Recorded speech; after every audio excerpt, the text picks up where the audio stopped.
Adam, it's the start of the first full week of fall camp, practice number 5 today, and we had a chance to talk to Coach Flea, Gary Harrell, the running backs coach, and also Travis Hunter. So we're going to talk about that a little bit today. But, first off, we made it through that first half week. How you doing?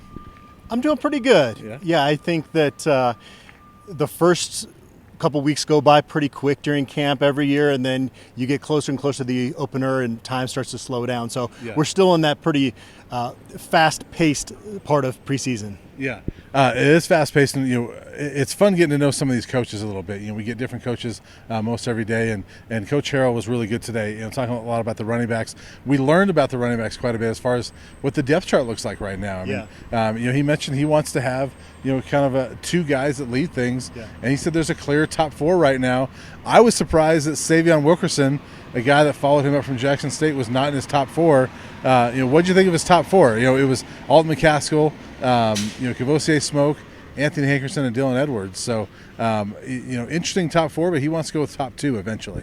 Yeah, I like that. And running back is one of those positions, as you go through a season, it just kind of works itself out in terms of, that's a position. Those guys are like magnets. I think Mike McIntyre was the one that used to say that around here, that it's just really hard for that group to go through an entire season healthy. So it does tend to work itself out. But right now, I think if you're a Colorado fan, you like to hear that, because when they've tried to go beyond having a couple backs in the rotation, it doesn't seem like any of the backs really ever get into a rhythm. And I remember Gary Harrell, Coach Flea's first press conference, I asked him, do you prefer a lead back or do you want running back by committee? And he said, we want to kind of focus on certain guys, again, to that point of getting guys comfortable in a rhythm out there in the field. And that's one of the criticisms I had last year was the ground game was actually one of the things that was working for this football team. Now they would get behind on the scoreboard, and then it was really challenging for them to run the ball. But when they had those opportunities, it felt like they rotated those guys. And when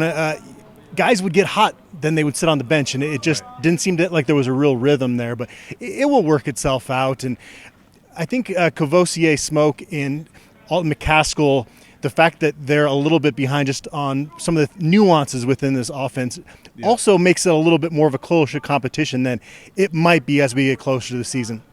There's no question Dylan Edwards, you got to get him on the field somehow, but maybe not as one of your primary backs, a guy that you can use situationally. Yeah, in fact, Coach Harrell did say, Dylan Edwards, probably not an every down back at this point, but maybe he gets there. But he also said he's very different from everybody, that there's nobody on the team that can do what he does. And we've kind of seen that. There's not a lot of players in the country that can do what Dylan Edwards do from just a pure burst and acceleration standpoint. It is elite. Now, I like how honest Coach Flea and a lot of these coaches are, and he said, hey, there's a maturity aspect with Dylan Edwards, and that's to be expected. He's a true freshman. You got to learn how to handle, especially a guy like him coming in here. There's a lot of eyeballs on Dylan Edwards, and just the way he acts on videos, you can tell that he's got a lot of confidence in himself, but every player has to kind of go through that maturation process. And so I see him as more of kind of that situational guy, but again, some injuries start happening at that position, he might be asked to carry it maybe more than they foresee at this point. And he did say, I want the best 2, whether it doesn't matter what the combination is. He goes, it could be, maybe it's Dylan and Charlie Offerdahl, or Savion and Kavosiey, whatever it is. He just wants the best 2 at that point. Real quick about Savion Wilkerson. He also made the point that last year Wilkerson came to Jackson State and he had a great year at Delaware State, comes to Jackson, was not the starter the first few games, then worked his way back in that. So maybe a guy that's kind of find his way a little bit here at Colorado, and he's certainly in the mix. I mean, there's a lot of work to be he says that they still got some things to do, they got to work on together, because they've worked together for a year. But I think he's going to be in that mix at some point.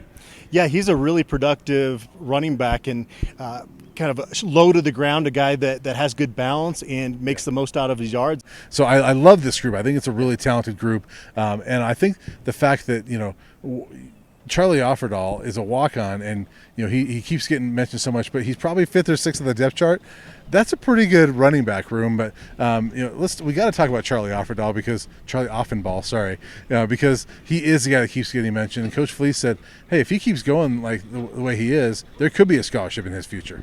Yeah, and there's a lot of roles on this team in different circumstances in which you're going to be used. And, yeah, he's not going to be out there on a regular basis, I wouldn't imagine. But even just having that inspiration, as we've heard in the locker room, as a guy that, shows these scholarship guys that, if you're outworked by a walk-on, that's kind of a bad look on you, right? So you want that dynamic in your football team. But Anthony Hankerson is another guy that I'll admit I'm not forget about, but maybe put him more as a footnote in terms of the running back competition. But Coach Flea seems to mention him as a legit candidate there as well. One of the few scholarship returning guys from last year's team. A guy that he knows how to get 4 yards out of when he needs 3 or 2 when he needs 1. And we saw a lot of determination out of him last fall when this football team, let's be honest, it sucked. And Anthony Hankerson was one of the few bright spots last year. Yeah, and frankly, when I look at this running back group, I look at a guy like Charlie Offerdahl and Anthony Hankerson as these were starter caliber type of guys. They might have even had a start each last year, but Charlie was he was in the rotation for a little bit, and all of a sudden, if he's your 5th or 6th guy coming in, that tells you how much better that room is. There's a lot of other position groups that we think are better as well, but I think that's a sure sign that running back is much better than it was last year when Charlie Offerdahl could be your 5th or 6th best guy. This is a pretty good room. It's funny too, last year, and I don't put a whole lot of stock into Pro Football Focus grades. Charlie Offerdahl on a regular basis was grading out as one of Colorado's best players last year.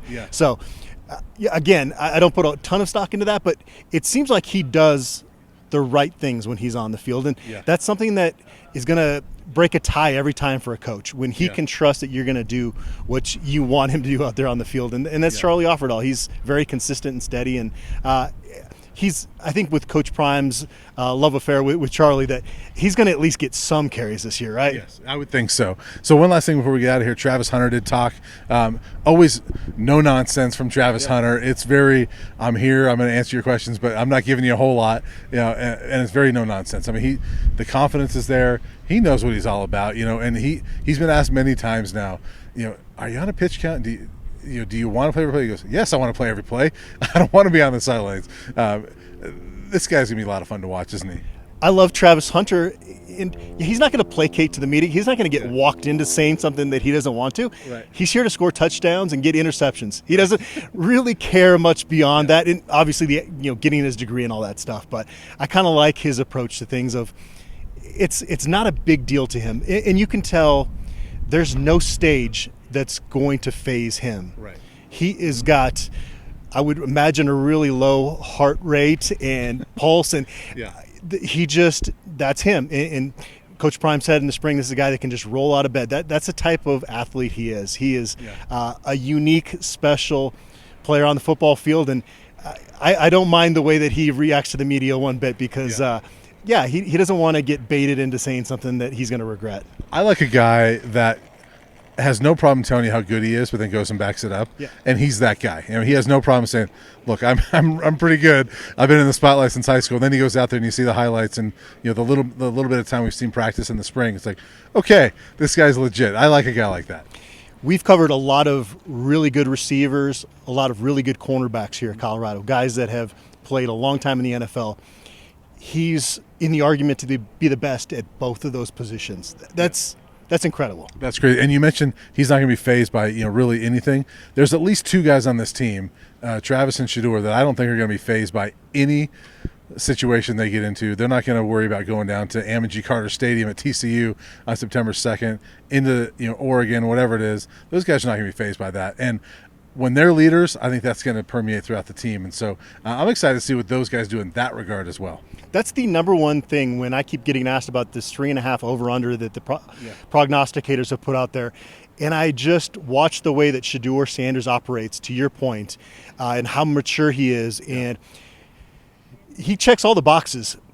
A Shedeur Sanders-led football team is not going to win less than 3.5 games. It just I don't see that happening. I don't either. I don't know how many they're going to win, but I feel confident when taking the over if I was a betting man. Well, awesome. We got a lot of camp left, so we're going to get out of here. We'll do another one tomorrow.